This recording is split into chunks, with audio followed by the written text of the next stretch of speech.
로마서 5장 17절 말씀 같이 읽겠습니다. 한 사람의 범죄로 말미암아 사망이 그 한 사람을 통하여 왕노릇하였은즉 더욱 은혜와 의의 선물을 넘치게 받는 자들은 한 분 예수 그리스도를 통하여 생명 안에서 왕노릇하리로다. 아멘. 다시 한번 읽어보겠습니다. 한 사람의 범죄로 말미암아 사망이 그 한 사람을 통하여 왕노릇하였은즉 더욱 은혜와 의의 선물을 넘치게 받는 자들은 한 분 예수 그리스도를 통하여 생명 안에서 왕노릇하리로다. 아멘. 우리가 하나님과 하나님의 말씀을 떠나고 난 이후에 잃어버린 것들이 많은데 그 중에 하나가 왕으로서의 권세와 다스림을 잃어버렸죠. 그때부터 이제는 환경의 피해자가 되고 환경에 의해서 주도당하고 오히려 환경에 의해서 순응하도록 변화당하는 삶을 우리가 살아왔습니다. 그런데 다시금 예수 그리스도를 통해서 우리를 향한 하나님의 계획과 부르심이 회복되어졌는데 그것이 무엇인가 하면 다스리는 삶이라고 알려주고 있습니다. 어떻게 하면 주님께서 우리에게 주신 이 놀라운 다스리는 삶, 이 삶을 살아갈 수 있는가? 반대로 어떻게 하면 상황을 주도하고 변화시키고 오히려 주도당하지 않고 살아갈 수 있는가? 이제 이런 부분들에 대한 우리가 고민도 있고 우리가 또한 열정적으로 또 알고 싶어하는 추구들이 있습니다. 제가 이제 주중에 있었던 부분인데요. 주님께서 함께하신 놀라운 은혜이기 때문에 함께 나누고 싶습니다. 주일날 이제 예배 드리고 나서 한 청년이 이제 운동을 좋아하고 때로는 이제 격하게 하는 청년인데 그러다 보니까 이쪽 어깨 인대가 끊어졌는데 완전히 끊어진 건 아니고 한 40% 정도가 끊어져 가지고 그래도 이게 통증이 있어 가지고는 이 정도밖에 이제 올리기 어렵다는 거죠. 더 이상 올리면 너무 통증이 심해서 그러길래 이제 제가 이제 인대가 또 치유받았던 또 우리 교회 집사님 간증이 있어서 좀 해드렸었습니다. 그분은 이제 화분 총판을 하셨던 분인데요. 가끔 이제 외국에서 주로 이제 중국에서 오는 물건들이 대부분이었는데 그렇게 해서 이제 한 차 싣고 오게 되면 다 재배치가 이루어져야 됩니다. 그 동안에는 조금씩 팔면서 이렇게 그나마 이제 적당하게 이제 썼는데 새로운 물건들이 들어오다 보니까 이제 직원한테 이렇게 부탁을 해도 자기가 해야 될 또 부분들이 있다 보니까 그렇게 해가지고는 어깨 인대가 나가셔가지고는 언제 소리 소문 없이 수술을 받으셨더라고요. 수술을 받으셨다는 얘기만 알고 있었는데 얼마 지나지 않아서 예배 끝나자마자 저한테 와서 목사님 기도해 주세요라고 이렇게 말씀하시더라고요. 어떤 이제 기도가 필요하신가요? 그랬더니 자기가 이 어깨 인대 끊어진 거 수술하고 나서 너무 힘들고 너무 고생을 해가지고 다시는 내가 이제 이런 거 안 한다 이렇게 생각하고 있었는데 이쪽 팔꿈치 쪽에 인대가 또 끊어졌다는 거죠. 그래서 제가 이쪽인가요라고는 이제 손을 갖다 대니까 이 스치기만 해도 너무 아프다고 만지지 마시라고 그렇게 반응을 하시더라고요. 그래요, 좋습니다. 같이 기도하시죠라고는 같이 기도했습니다. 이분이 자기가 나는 더 이상 이제 수술 같은 거 안 한다. 어떻게든 내가 여기서 믿음을 발휘하고 목사님 기도 받고는 내가 깨끗이 나을 거야라고는 굳게 마음을 정하고는 오셨던 거죠. 기도 받고 깨끗이 나으셨습니다. 통증은 어떠시냐고 이랬더니 이제 통증이 조금 남아 있긴 한데 자기 괜찮다고 이렇게 움직이시면 너무 좋아하시더라고요. 그리고는 그 다음 주에 와서 이제 또 경과들 간증을 얘기해 주시는데 그 주중에 조금 남아 있는 통증을 향해서 또 믿음을 고백하고 또 치유를 선포했는데 언제 모르게 그냥 사라지고는 완전히 깨끗해졌다고 이제 이렇게 말씀하시더라고요. 이제 그 얘기도 해주면서 제가 그 청년한테 이렇게 얘기했습니다. 마음을 정하는 것이 너무 중요하다. 기도 받으면 좋고 안 받아도 이제 그냥 나름대로 그냥 이렇게 한번 또 지낼 수 있고 이렇게 해서는 아니고 네가 오늘 이 시간 기도 받을 때 주님의 치유를 내가 취할 거다라고 마음을 정하는 게 너무 중요하다. 혈루병 앓는 여인처럼 그렇게 정말 내가 오늘 끝장내겠다라는 마음으로 마음을 정하는 게 너무 중요하다. 이렇게 이제 얘기를 해주고는 어떻게 준비됐습니까? 라고 얘기를 하니까 네, 마음을 정했습니다. 이렇게 얘기를 하더라고요. 그리고는 이제 기도하고 나서 또 상대방과 또 이제 제 믿음을 풀어놓기 위해서 이렇게 너무 과격하게 움직이는 건 아니지만 같이 이렇게 몸을 움직여 줍니다. 팔을 이렇게 움직이니까 팔이 올라가더라고요. 올라가더니 통증이 어떠냐고 그랬더니 통증이 조금 남아있다고. 그러니까 다시 한번 기도하자고 해서 예수의 이름으로 통증은 사라지고 모든 근육과 신경과 인대와 힘줄은 치유되고 온전해질지어다. 그렇게 했더니 좋아진 거죠. 조금 지나서 이제 저는 몰랐는데 저희 아내가 이제 가서 어깨가 안 좋았다면서 이렇게 물어보니까 사모님 여기 한번 매달려 보실래요? 이렇게 얘기를 했다고 하더라고요. 자, 그래서 참 너무 감사하다. 그리고 우리가 이 상황에 대해서 어떻게 우리의 태도를 가져야 되는지 다시 한번 좀 경험하는 좋은 시간이었고요. 제가 이제 또 이제 그런 상황에서 저녁에 저희 장인 어른 댁에 방문할 기회가 있었습니다. 가서 이제 같이 식사 교제하면서 지냈는데 저희 장모님께서 계속 이렇게 인상을 쓰시면서 약간은 좀 짜증스러워하시고 힘들어하시더라고요. 그랬더니 이 골이 흔들린다고, 앉았다 일어날 때마다 골이 흔들려 가지고는 너무 힘들다고 그런 얘기를 하시더라고요. 그래서 다시 한번 오늘 오후에 있었던 이 인대 치유된 청년 얘기도 해주고, 또 저희 어머니 아마 뭐 정확한 변명은 모르겠습니다. 아마 퇴행성 관절염 같은 거였는데 너무 통증이 심해가지고 자석 패치를 붙이지 않으면 잠을 주무실 수가 없고, 이 자석 패치를 붙이면 그래도 통증이 완화돼서 좀 잠을 주무실 수 있다고 그랬는데 같이 이제 기도하고 치유가 일어났거든요. 어머니 말씀도 해드리고 이랬더니 나도 그럼 앞으로 기도받고 좋아질 거야 이렇게 얘기하시더라고요. 그러길래 아니요, 그렇게 하시면 안 되고 지금부터 좋아지신다고. 앞으로 좋아질 것이 아니라 지금 기도하는 순간부터 좋아지신다고. 그걸 딱 붙잡으시라고 이랬더니 아멘 그러시더라고요. 그리고 이제 소파에 앉아 계셨는데요. 기도받고 나서 이제 앉으신 채로 이제 이렇게 마무리하고는 저희가 이제 가겠다고 이제 나서니까 소파에서 딱 일어나시는데 얼굴이 이게 환해지시면서 더 이상 골이 안 흔들린다고. 뭐 어떤 분은 이게 뭐 달팽이관의 문제일 수 있다고 뭐 이렇게 얘기를 하시는데, 골이 흔들리지 않는다고. 뭐 그 달팽이관의 문제든 무엇이든 어쨌든 증상이 깨끗해지고 너무 이제 좋아지셨으니까 주일에 이제 그런 일들이 있었습니다. 너무 감사한 거죠. 우리의 삶의 현장에서 이런 주님의 은혜들, 치유의 또 능력들을 우리가 경험할 수 있다는 게.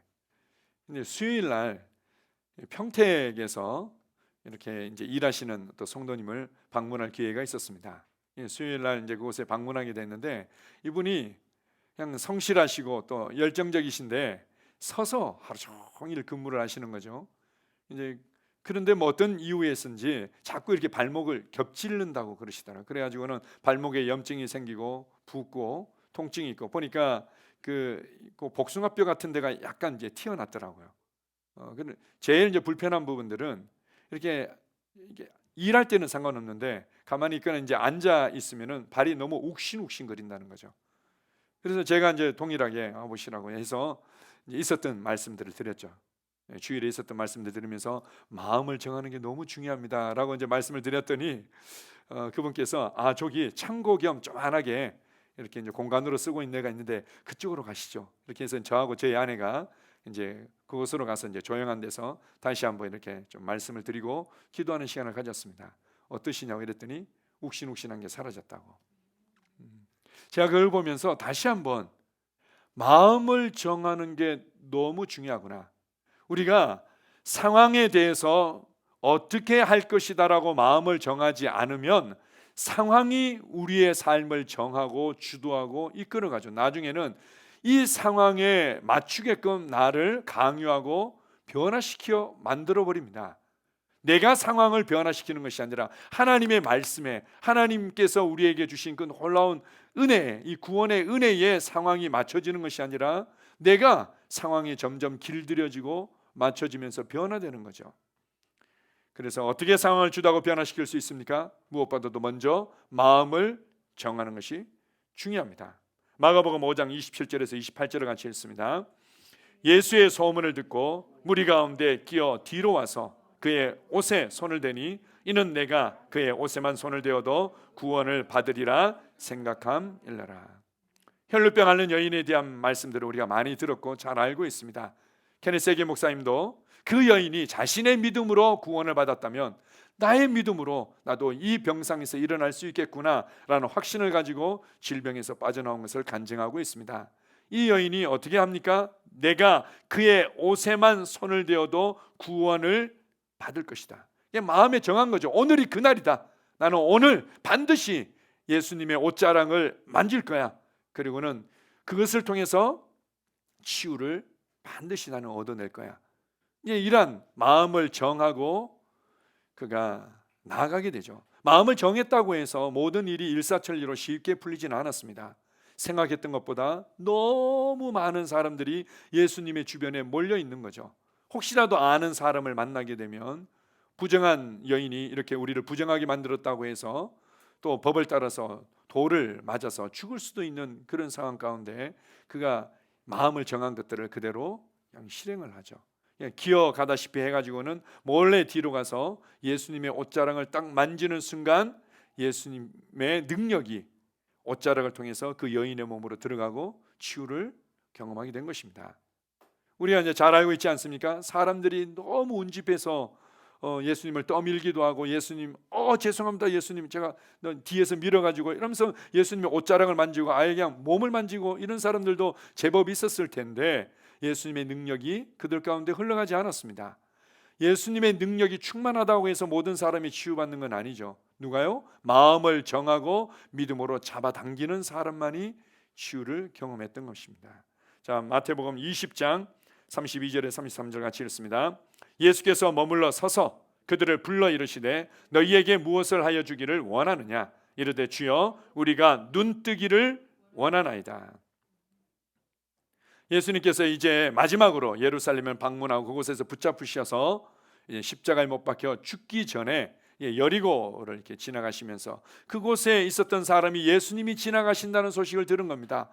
어쩌면 이것이 내 인생의 마지막 기회가 될 수도 있겠구나라는 절박함으로 막 소리를 지르죠. 다윗의 자손 예수여 예수여. 자기가 알고 있는 예수님에 대한 모든 지식을 총동원해서 그분을 붙잡으려고 나는 오늘 끝장내야 돼라는 어떤 심정이었던 것 같습니다. 주변에서 그냥 핀잔을 주고 조용히 하라고 그래도 쉬지 않는 거죠. 예수님께서 돌아서셔서 오라고 합니다. 내가 무엇하여 주기를 원하느냐 이렇게 물으시죠. 그때요 제가요 그냥 예수님 그냥 기도해 주세요. 기도해 주시면은 알아서 막 다 될 것 같은데요. 아니죠. 그는 정확한 그 지점, 정확하게 변화되어야 될 그 상황, 정확하게 갈망하고 자기 마음에 정한 것을 담대하게 말한 겁니다. 거기서부터 시작되는 거죠. 주여 보기를 원하나이다. 나는 지금 예수님의 능력으로 봐야 되겠습니다. 우리가 이렇게 마음을 정하지 않으면 상황에 의해서 자꾸 길들여지고 상황에 의해서 끌려다니다가 결국은 상황을 원망하고 사람을 원망하고 나아가서는 하나님을 원망하는 신앙이 될 수 있습니다. 대표적으로 우리가 요한복음 5장 6절 7절에 보게 되면 그 유명한 베데스다 연못이 나오게 됩니다. 어떤 연유에서였는지 천사가 가끔씩 내려와서 이 물을 휘저을 때 제일 먼저 들어가는 환자는 어떤 병에 걸렸든지 낫게 된 거죠. 그게 이제 뭐 몇 차례의 어떤 그 사건을 통해서 그렇게 소문이 났던 거였는지 사람들이 다 그 연못에 몰려들어 있었습니다.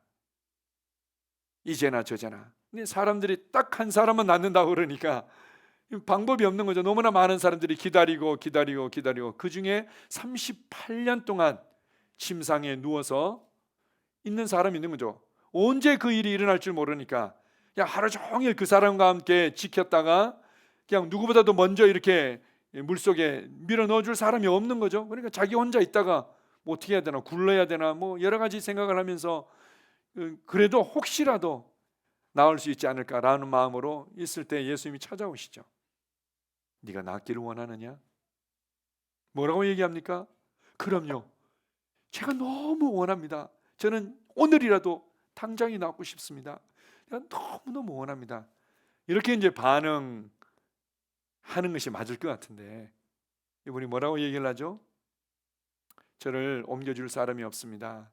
그리고 뭐 이런 일들이 있고요, 이런 상황이 있고, 이런 상황은 도저히 저한테 너무 안 맞고요, 그리고 저를 도와줄 사람도 없고요. 이 상황에 대한 원망, 도와줄 수 있는 사람이 없다는 것에 대한 원망, 나아가서는 결국 하나님을 원망하는 모습이 되겠죠. 마음을 정할 때 상황을 주도하고 변화시킬 수 있습니다. 자, 하나 더 보겠습니다. 마태복음 8장 2절에 3절입니다.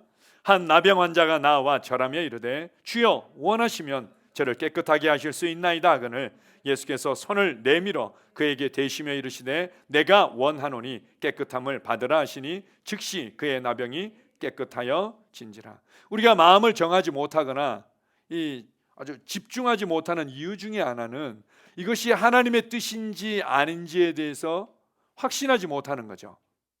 그러나 우리가 말씀을 통해서 예수 그리스도의 삶을 통해서 명확하게 하나님의 뜻들을 다 드러내 주셨습니다. 하나님의 말씀이 하나님의 뜻을 글로 표현한 것이고 예수 그리스도는 하나님의 뜻을 삶으로 인생으로 표현한 거죠.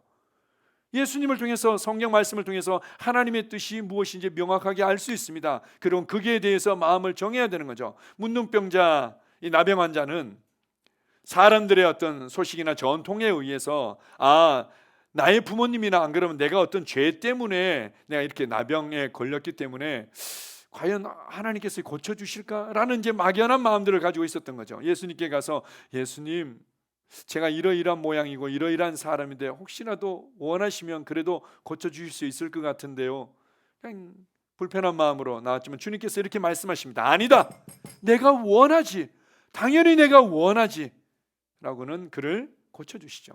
더더군다나 성경에 보게 되면은 주님께서 의도적으로 손을 내밀어서 그게 쉽게 얘기하면은 뭐 어느 정도 심했는지는 모르지만 우리가 좀 심한 경우에는 온몸에 진물 같은 게 나오고 그리고 예전에 위생 상태가 깨끗하지 않으니까 몸이 그런 어떤 진물이나 이런 걸로 쩔어 있었을 텐데 예수님께 직접 손을 대시죠.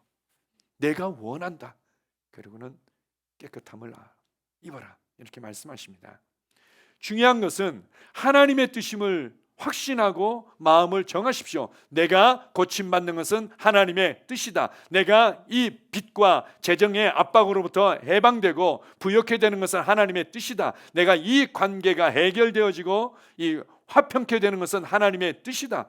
내 삶에 이것은 하나님의 뜻이다. 하나님의 의지고 하나님의 열정이고 하나님께서 우리에게 주신 유산이고 기업이다 라고 마음을 확신하게 정하는 것이 너무나 중요합니다. 앞으로 좋아질 거예요가 아니라 지금 이 시간부터 회복된다. 지금 이 시간 끝장낸다. 이러한 마음의 정함이 무엇보다도 필요한 것입니다. 마가복음 11장 23절입니다. 내가 진실로 너희에게 이르노니 누구든지 이 산들어 들리어 바다에 던져지라 하며 그 말하는 것이 이루어질 줄 믿고 마음에 의심하지 아니하면 그대로 되리라. 예수님께서 무화과나무 사건을 통해서 제자들에게 이 말의 권세, 말의 능력에 관해서 잘 가르쳐 주고 계신 말씀입니다. 이 산들어 들려 바다에 던져지라 하고 자기가 말한 것을 믿고 의심하지 아니하면 말한 대로 되게 되어 있다. 이렇게 믿는 자의 이 말의 권세에 관해서 가르쳐 주시죠. 그럴 때 아주 재미있는 말씀이 있습니다.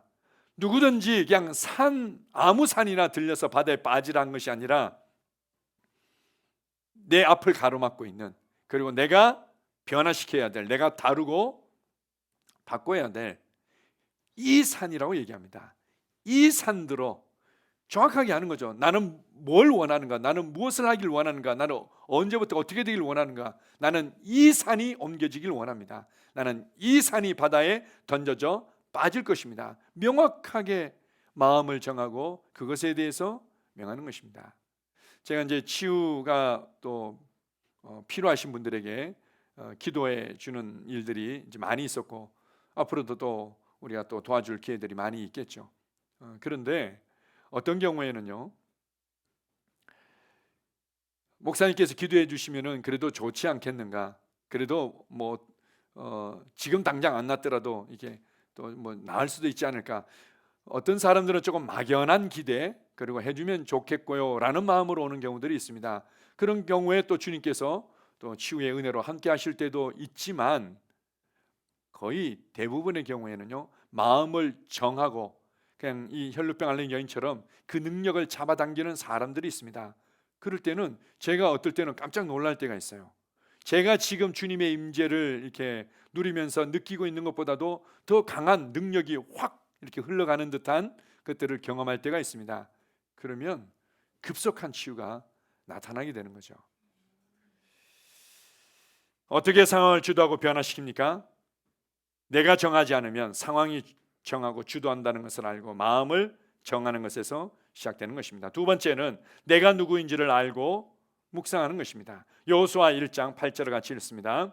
이 율법책을 내 입에서 떠나지 말게 하며 주야로 그것을 묵상하여 그 안에 기록된 대로 다 지켜 행하라. 그리하면 내 길이 평탄하게 될 것이며 내가 형통하리라. 우리가 하나님의 말씀을 묵상하고 이 말씀대로 행하게 되면, 말씀에서 그려진 그 그림대로 내가 행하게 되면 내 길이 평탄하게 될 것이며, 이게 좀 더 정확한 번역이나 우리 한글 킹제임스 버전에서는 네가 너의 길을 번영하게 만들 것이다. 네가 너의 길을 번영하게 만들 것이다. 성령님은 우리를 돕는 자로 계시는 거지 그분께서 다 알아서 해주는 게 아니죠. 내가 나의 길을 번영하게 만드는 겁니다. 결국은 상황을 대면하고 상황을 주도하고 상황을 변화시키는 것은 바로 나죠. 내가 누구인지를 모른다면, 내가 이것을 다룰 수 있는 능력이 있다는 것을 모른다면 그냥 하나님 도와주세요, 하나님 도와주세요, 왜 안 되는지 모르겠어요, 왜 나를 이렇게 도와주는 사람이 없는지 모르겠어요, 그 사람에게 내가 도움을 요청하는 듯한 이렇게 제스처를 했는데 그 사람은 외면하고 돕지도 않고, 이제 이런 정말 이렇게 수준 낮고 구차한 인생으로 우리가 살아가게 되는 거죠. 내가 누구인지를 모르기 때문에 주님께서 말씀하십니다. 네가 너의 길을 번영하게 만들 것이다. 하나님의 말씀을 통해서 정말 내가 누구인지를 알고 그것을 묵상함으로 말미암아 나의 속사람이, 그리고 나의 속사람에게 부어진 이 하나님의 놀라운 능력이 거인처럼 일어날 때 내가 나의 상황들을 정확하게 대면하고 다루게 되는 거죠.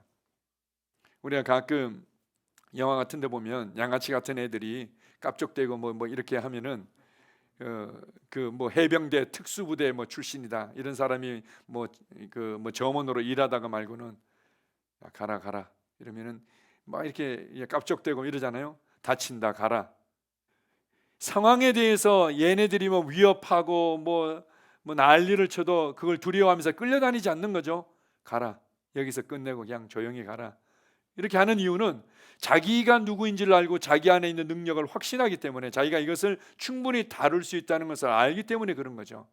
많은 사람들이 내가 누구이고 내 안에 부어진 하나님의 초자연적인 능력에 대한 이 정확한 인식들이 없기 때문에 상황이 너무 크게 보이는 거죠. 그래서 상황을 주도하고 변화시키기 위해서 무엇보다도 내가 누구인지를 인식하고 묵상하는 거, 내가 누구인지를 알고 계속해서 묵상해서 언제까지요? 언제까지 묵상해야 됩니까? 환경이 변할 때까지 묵상하는 것이 아니라 내 안에 속사람이 거인처럼 일어날 때까지 묵상하는 겁니다. 그러고 나서 내가 이제는 내게 주어진 지혜와 능력과 담대함과 확신을 가지고 내 길을 변화시키고 주도하고 번영하게 만드는 거죠. 많은 사람들은 어려움과 문제가 있을 때 이것을 해결하기 위해서 불안한 상태에서, 뭔가 염려하는 상태에서 자꾸 쫓아다니는 거죠. 이렇게도 도전해보고 이렇게도 시도해보고 저렇게도 시도해보고, 내가 확신과 담대함이 있어서, 내가 100% 아는 건 아니니까 확신과 담대함 가운데 이렇게 저렇게 도전해보고 시도해보는 건 좋은 거지만, 불안해서 그리고 염려해서 뭔가를 이렇게도 해보고 저렇게도 해보고, 그게 아니라 그때는 그냥 잠잠히 내가 누구인지를 알고 고백하면서 내 안에 속사람이 거인처럼 일어나도록 시간을 충분히 갖는 것입니다. 그러고 나면 나의 상황들을 내가 주도하고 다룰 수 있게 되는 거죠. 빌립보서 4장 13절을 같이 읽습니다. 내게 능력 주시는 자 안에서 내가 모든 것을 할 수 있느니라. 내게 능력 주시는 자 안에서, 그리스도 안에서 내가 모든 것을 할 수 있느니라. 내가 하는 겁니다. 내가 모든 것을 할 수 있는 거죠. 내가 이 상황을 주도적으로 다룰 수 있는 겁니다. 능력 주시는 자 안에서. 비슷한 말씀이 요한일서 4장 4절에도 나오죠. 너희 안에 계시니가 세상에 있는 자보다 더 크기 때문에 너희는 항상 이기는 자로 살아갈 수 있다. 내 안에 계시니가 세상에 있는 자보다 크다. 내 안에 계시니가 이 상황보다 크다. 내 안에 계시니가 이 어떤 재정의 문제보다 크다. 내 안에 계시니가 이 질병의 문제보다 크다. 내 안에 계시니가 내 가정의 모든 관계의 문제보다 크다라는 것에 대한 확신이 없이 문제를 대면하니까 끌려다니는 겁니다. 그때는 문제를 대면하고 다루기 이전에 내 안에 계시니가 얼마나 큰지, 내 안에 계신 이와 함께 나의 속사람이 거인처럼 일어날 때까지 잠잠히 집중하며 말씀을 묵상하고 고백하는 것들이 무엇보다 필요한 거죠. 그래서 우리 잔지 레이크 목사님의 어떤 얘기들을 우리가 많이 듣습니다. 그분은 미국의 스포케인이라는 동네에서 5년 동안 사역하면서 의사들이 확인해 준 확실히 위중한 병에서 치유받은 사람들만 10만 명이 넘었습니다. 물론 혼자 기도해 준 게 아니라 제자들과 함께 그리고 일반 성도들과 함께 그 치유 사역을 했죠. 그렇게 훈련시켜서 그렇게 해서 5년 동안에 의사들로부터 확인받은 위중한 환자들만 해도 10만 명이 넘게 치유를 경험했던 분입니다. 그분은 무엇보다도 우리 안에 계신 성령님의 능력, 구원받은 내가 누구인지 그리고 내 안에 나와 하나 되어 살고 계시는 성령님의 능력에 대해서 그렇게 많이 인식하고 가르치고 강조하셨던 분입니다. 그분이 이런 얘기를 했습니다. 우리가 가르치는 이 복음은, 우리가 받았고 우리가 가르치는 이 복음은 강한 자의 복음이다, 이런 얘기를 한 적이 있습니다. 강한 자의 복음이라는 거죠. 두려워하거나 불안해하거나 그것을 위해서 하나님께서 도와주지 않으면 아무것도 할 수 없구나, 이런 어떤 약한 자의 복음이 아니라 강한 자의 복음이다. 이 복음은 우리를 강한 자로 서게 하고 강한 자로 살아가게 하고 강한 자로 항상 승리하도록 만들어 준다. 네 안에 계신 성령님은 우리를 강하게 만들었고 강한 자로 살아가도록 한다. 강한 자의 복음이라는 거죠. 우리가 정확한 예수 그리스도의 복음을 들으면서 여전히 약한 자의 모습과 같은, 그리고는 항상 없는 자의 모습과 같은 모습으로 살아간다는 것은 복음이 명확하게 무엇인지를 모른다는 얘기죠. 우리가 받은 복음은 강한 자의 복음이다. 얼마나 멋있는 표현입니까? 그래서 나는 승리자입니다. 나는 지혜로운 자입니다. 나는 믿음의 사람입니다. 나는 이것을 다룰 수 있습니다. 나는 이것을 해결할 것입니다. 나는 반드시 이 상황들을 변화시킬 것입니다. 이렇게 확고하게 내가 누구인지를 인식하는 겁니다. 세 번째로 아주 중요한 부분들이 있습니다. 무엇인가 하면 우리가 구체적으로 이 산 그리고 이 상황을 대면할 때 이 상황을 해결할 수 있는, 이 상황을 뛰어넘고 돌파할 수 있는 은혜가 이미 그 자리에 와 있다는 것을 알고 취하는 것입니다. 오늘 읽었던 본문 말씀 다시 한번 읽어보겠습니다. 로마서 5장 17절입니다. 한 사람의 범죄로 말미암아 사망이 그 한 사람을 통하여 왕노릇하였은즉 더욱 은혜와 의의 선물을 넘치게 받는 자들은 한 분 예수 그리스도를 통하여 생명 안에서 왕노릇하리로다. 아멘. 예수님을 통해서 우리에게 다시금 왕으로서의 다스리는 삶이 열렸죠. 통치하는 삶, 어떻게 해요? 우리의 생명 안에서 우리의 속사람이 거인처럼 일어나서 다스릴 수 있게 되는데, 어떻게 우리의 생명이 이렇게 강건하고 충만하고 용사로 일어나도록 할 건가? 우리의 속사람에게 영향을 공급하는, 우리의 속사람에게 무기를 공급하는 것이 무엇인가 하면 바로 은혜와 의의 선물을 넘치게 받는 것이다. 은혜와 의의 선물은 이미 넘치고 있는데 이 넘치는 은혜와 의의 선물을 내가 받는 것만큼 나의 속사람이 거인처럼 일어나고 그리고는 그 상황을 대면해서 다스리게 되는 거죠.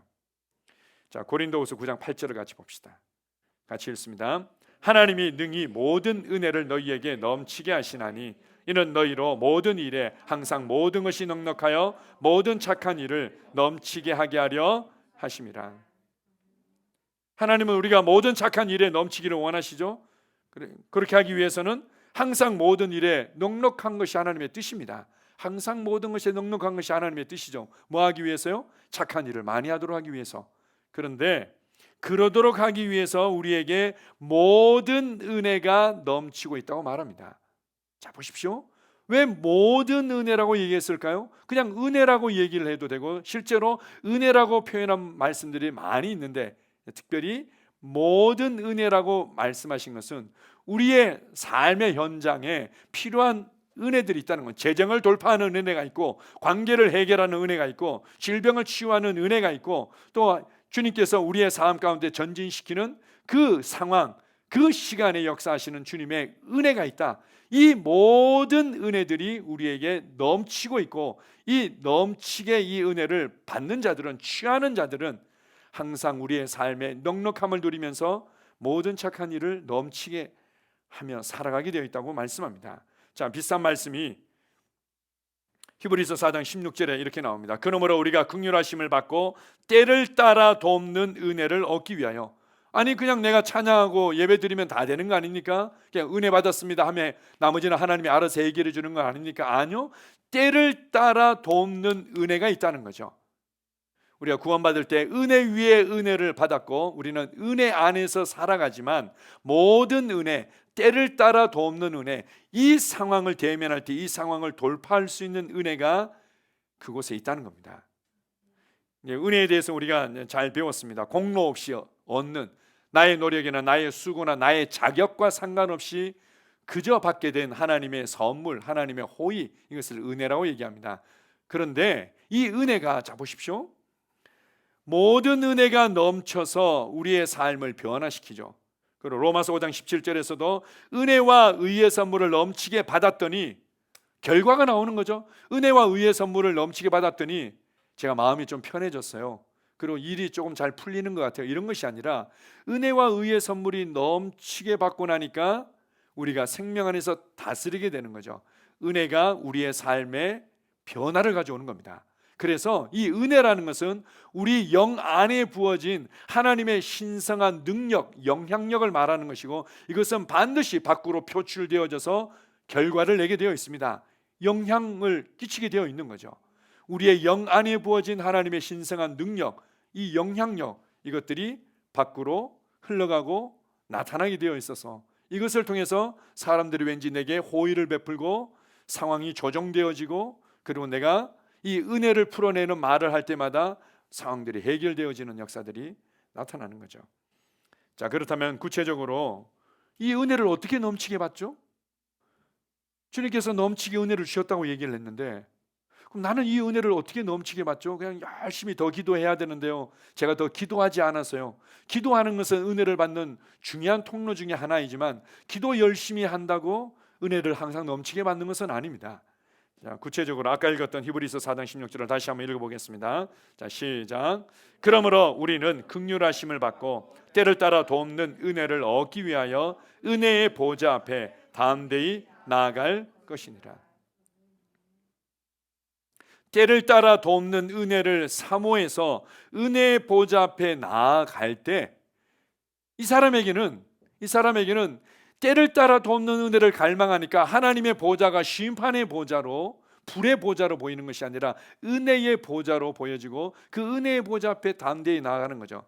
다른 부분에서 우리가 갈망하는 것만큼 은혜를 넘치게 받을 수 있습니다.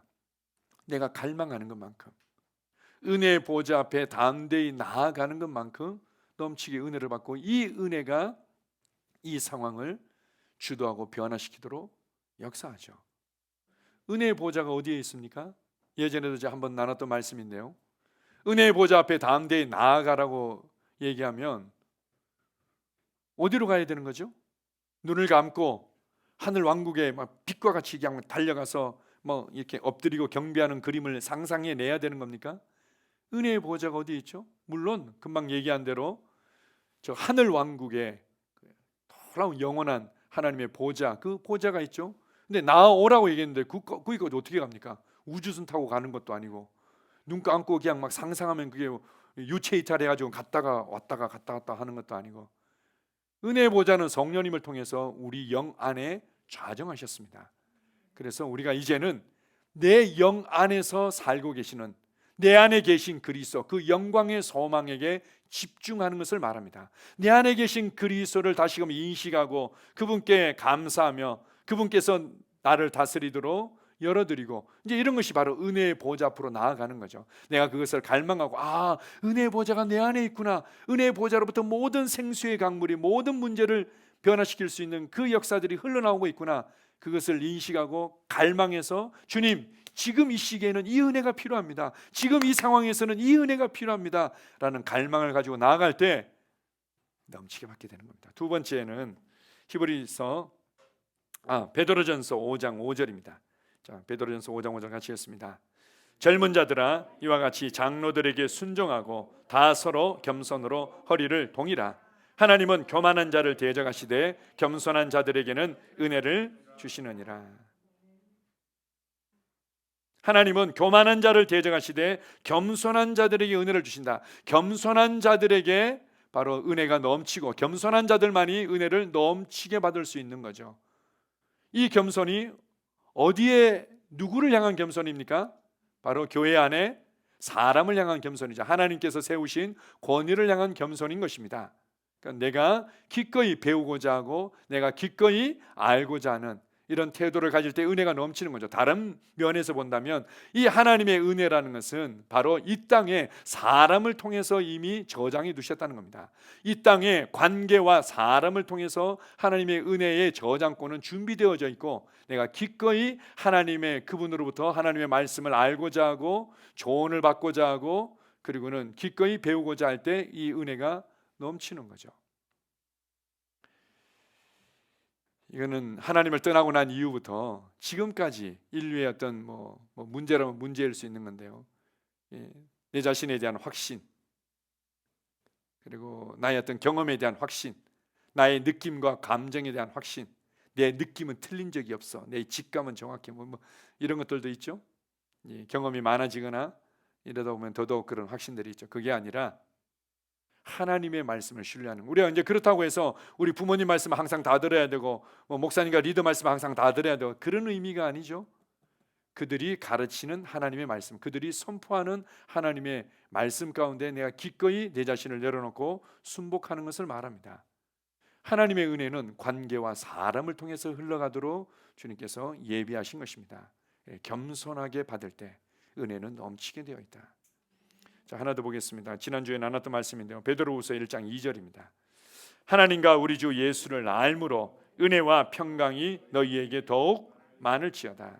하나님과 우리 주 예수를 알므로 하나님에 대한 계시 지식이 더욱더 밝아지면 밝아질수록 우리 주 예수 그리스도를 통해서 주신 그 은혜와 구원의 놀라운 풍성함들을 알면 알수록 그 계시가 더욱더 밝아지면 밝아질수록 은혜는 넘치게 되어 있다. 은혜는 넘치게 되어 있다. 그분을 생각만 해도, 그분의 이름을 부르기만 해도, 그분을 잠잠히 그분이 행하신 일들을 생각하기만 해도 은혜가 넘치게 되어 있는 거죠. 그리고는 그 상황을 돌파하는 놀라운 능력이 풀어지는 것입니다.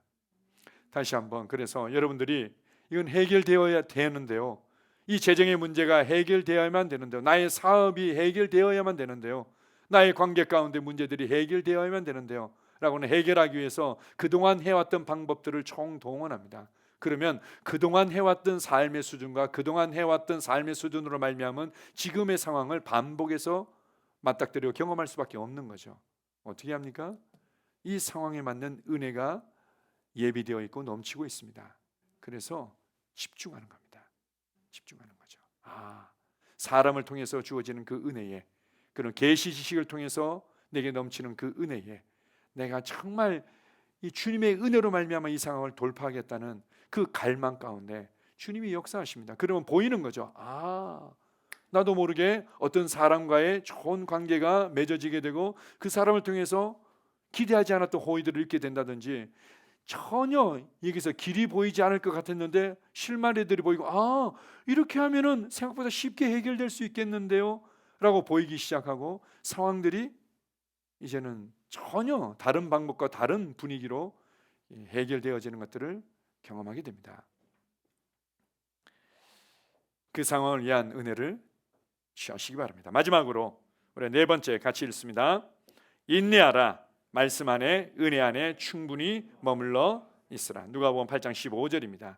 좋은 땅에 있다는 것은 착하고 좋은 마음으로 말씀을 듣고 지키어 인내로 결실하는 자니라. 좋은 땅에 있다는 것은 착하고 좋은 마음으로, 온유하고 겸손한 마음으로 말씀을 듣고 그 다음에 아주 흔들리지 않고 굳게 지키고 인내할 때 열매가 맺혀지는 거죠. 인내할 때, 인내에 관해서도 우리가 많이 듣고 배우고 잘 알고 있습니다. 인내는 이를 악물고 버텨내는 것이 아니라 신실한 그 자리, 항상 믿음의 자리, 항상 신실한 자리, 항상 감사하는 자리에 동일하게 서 있는 것을 말하는 거죠. 다른 표현으로 말씀 안에 은혜 안에 충분히 머물러 있으면, 말씀 안에 은혜 안에 충분히 머물러 있는 것들을 우리가 사실은 너무 간과하거나 무시하기 때문에 하나님께서 우리 가운데 일하실만 하면 벌써 나는 다른 데 가 있는 거죠.